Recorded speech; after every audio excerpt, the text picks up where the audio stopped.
Muy buenos días, miércoles 15 de mayo y ayer se conoció el índice de inflación del mes de abril que fue 8,8, la primera cifra de un dígito desde octubre del año pasado, así que recibimos la apertura y el programa de hoy con una canción hacia abajo de Don Omar. Indudablemente es una buena noticia para el gobierno que venía prometiendo un ajuste fiscal y la reducción de la emisión monetaria y que con esto se iba a generar una baja de la inflación. Ahora el presidente Javier Milei puede mostrar un resultado parcial, contundente de su política. Podríamos decir que incluso podría proyectarse para el mes de mayo una cifra incluso hasta el 5%, y es lícito preguntarse si con el ajuste fiscal alcanza para un plan de estabilización.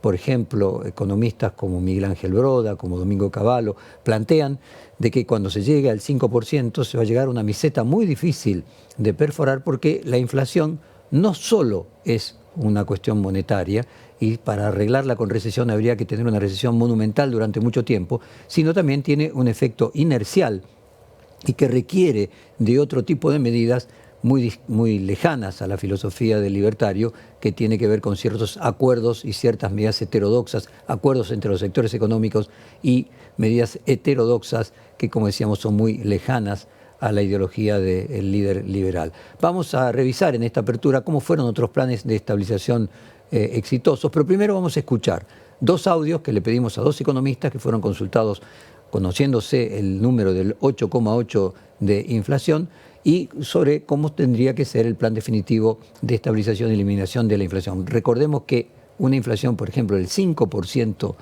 mensual sería equivalente a una inflación del 70 o 80% anual. O sea que para que realmente haya una inflación de un dígito, tendríamos que tener una inflación mensual de menos del 1%. Miren lo lejano que estamos de esa situación. Vamos a escuchar primero a Agustín Echevarri, economista de la Fundación Libertad.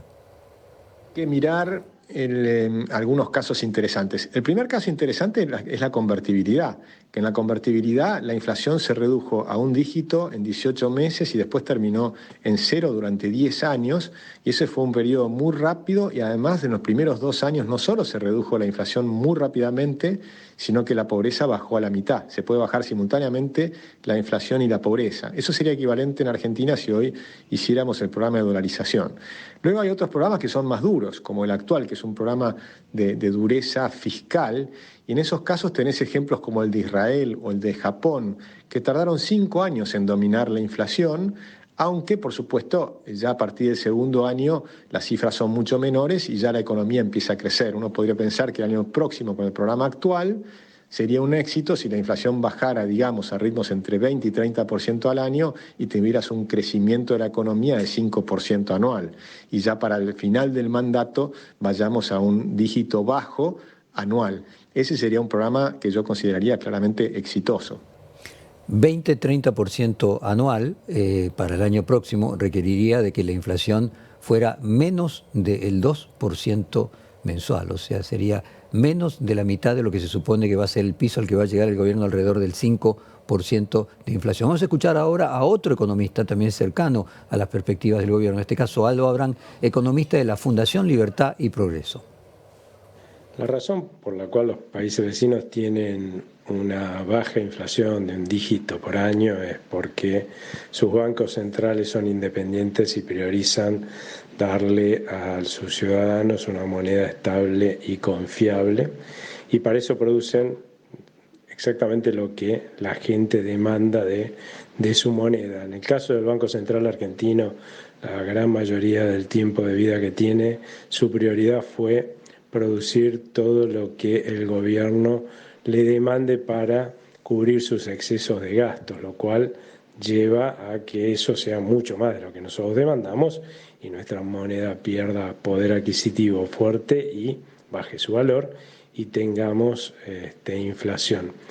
No es casualidad que las veces en las cuales hemos tenido semejante baja de inflación sea ahora que el Banco Central está emitiendo lo que la gente demanda. De hecho, al principio, los primeros meses de esta gestión no emitía casi nada y después empezó a seguir la demanda, y con la convertibilidad, donde la convertibilidad lo que obligaba al Banco Central también era emitir lo que la gente demandara, que eso se lograba cuando con la convertibilidad uno iba a comprar con $1 o $1, ¿no? Y también la baja fue muy abrupta.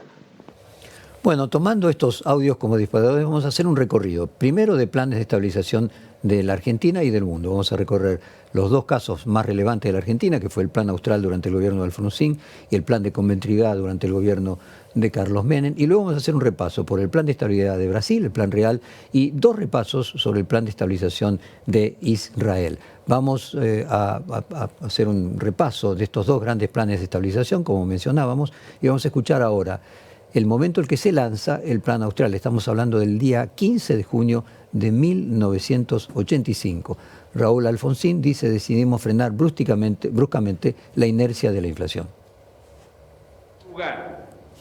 Decidimos frenar bruscamente la inercia de la inflación, porque si no quebramos definitivamente las expectativas inflacionarias, ellas seguirán generando inflación. En segundo lugar, la congelación de precios, tarifas y salarios es un instrumento excepcional que solo tiene sentido si se aplica una reforma de fondo. En consecuencia, para que la congelación no sea una ilusión administrativa de contención de la inflación, atacaremos sus causas profundas. Bueno, y Alfonsín marcaba claramente el aspecto inercial de la inflación y cómo queda una inflación residual que tiene un componente, si se quiere, hasta psicológico. Vamos ahora a completar la intervención entonces del ministro de Economía, Juan Zurril, diciendo que la reforma monetaria consiste en la creación de una nueva moneda. Se trata de una medida que innova sobre las prácticas corrientes de la vida económica y requiere, por lo tanto, ser explicada para evitar confusiones en la población. A través de los medios de comunicación, el gobierno procurará aclarar todos los cambios que introduce la reforma monetaria. Sin perjuicio de ello, formularemos ahora algunas precisiones necesarias. Sintéticamente, la reforma monetaria consiste en la creación de una nueva moneda. A diferencia de los anteriores cambios de moneda, que solo buscaban facilitar las cuentas en un contexto de muy alta inflación, vamos a crear un nuevo signo monetario que no pierda su valor. Es muy interesante que en todos estos casos de muy exitosa baja de la inflación acompañó un cambio de la moneda. Obviamente ese es un aspecto absolutamente psicológico, porque que tenga un nuevo billete no hace que la moneda por sí sola valga más. Pero tanto en el caso del austral como en el caso de la convertibilidad, como luego el que vamos a ver en el caso de Brasil del plan real, hubo un cambio del tipo de moneda, acompañando la necesidad de efectos que vayan más allá de la no emisión y la no existencia de déficit fiscal, para poder quebrar la inercia inflacionaria cuando ya se haya logrado que no exista ni déficit fiscal ni emisión. Tenemos un ejemplo bien claro en la última época del gobierno de Macri, que no se imprimía moneda y además se había logrado un déficit casi 0,05% del Producto Bruto, y sin embargo la inflación se duplicó de 20 y tantos por ciento a 50%. Los planes de estabilización macroeconómicas en el mundo giran alrededor de tres conceptos claves: la inflación, tipo de cambio y consenso político.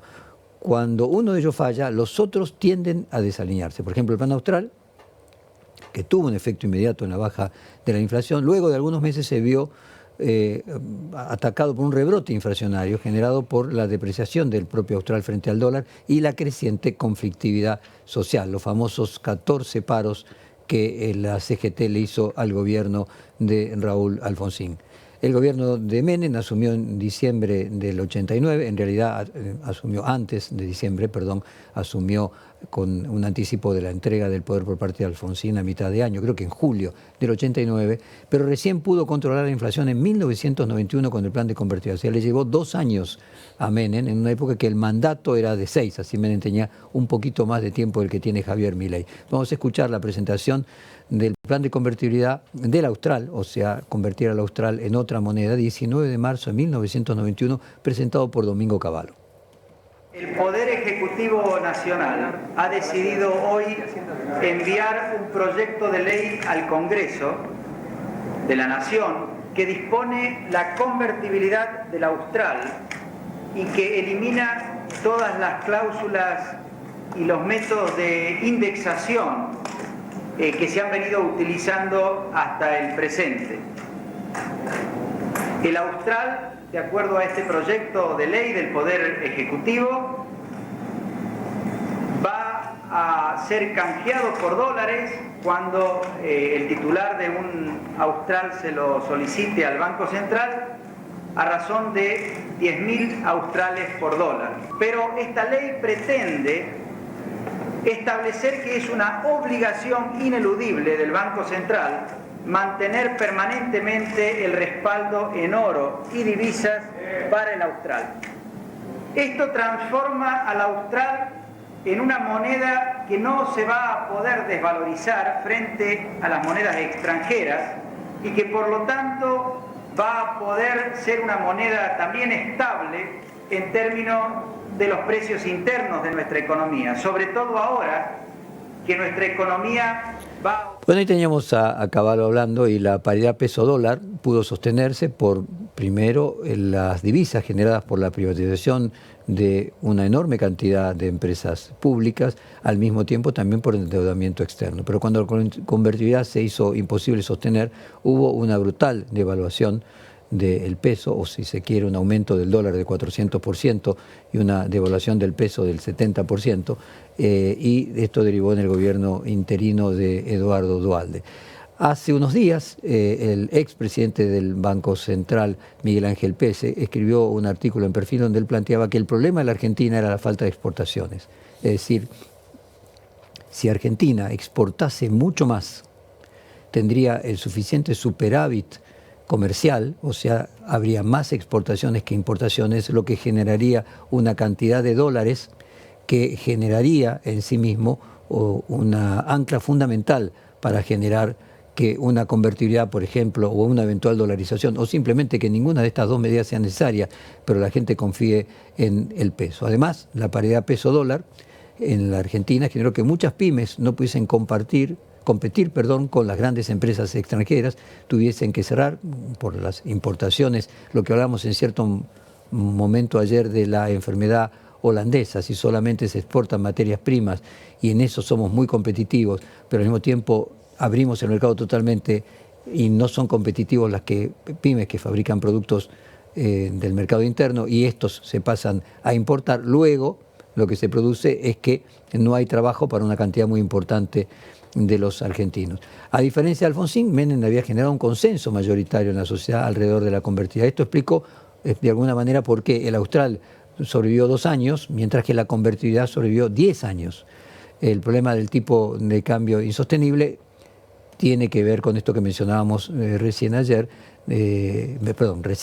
lo mencionamos también ayer, de la enfermedad holandesa, de poder generar la suficiente cantidad de dólares de exportaciones para que no se genere un déficit comercial. Ahora vamos a los ejemplos internacionales de estabilización macroeconómicas exitosas. El más cercano, el espejo en el que más podemos mirarnos es el de Brasil, el Plan Real, que fue en algún sentido equivalente a la convertibilidad, pero tuvo mayor flexibilidad y no terminó con una explosión social como la de 2001 en la Argentina. Vamos a compartir un fragmento de la entrevista que le hice a Percio Arida, el economista brasileño, ideólogo del Plan Real, y vamos luego a hacer una comparación de por qué allí funcionó esa especie de convertibilidad y no en la Argentina. Esto es del 7 de octubre del anteaño, del año 2022, y Percio Arida decía, una solución similar al Plan Real puede funcionar en el caso argentino. Se tiene una moneda, digamos, virtual, que estuvo indexada simultáneamente al dólar y al índice general de precios, con una ventaja, por tanto, que estabiliza la trayectoria del tipo de cambio. Cuando escribimos nuestro artículo original, la inflación era del 200% anual. Llama la atención aquí que podrías comparar a Argentina de hoy, que está con 100% de inflación. Brasil, pre-plan, pre-real, que tenía una inflación del 25% mensual. La diferencia parece muy grande, pero cuando formulamos la idea original, la inflación era del 200% anual, no tan lejos de la Argentina. Digo esto porque creo que una solución similar puede funcionar en el caso argentino. O sea, el tema es la sustentabilidad, ¿no? O sea, la convertibilidad no pudo sustentarse. El plan real pudo sustentarse en gran medida porque Brasil, primero, no tuvo un problema de escasez de dólares, aún así tuvo una devaluación del real que claramente no sigue costando $1, sino cuesta 5 después de 30 años, pero no como el caso de la Argentina, que después de los mismos 30 años es 1000.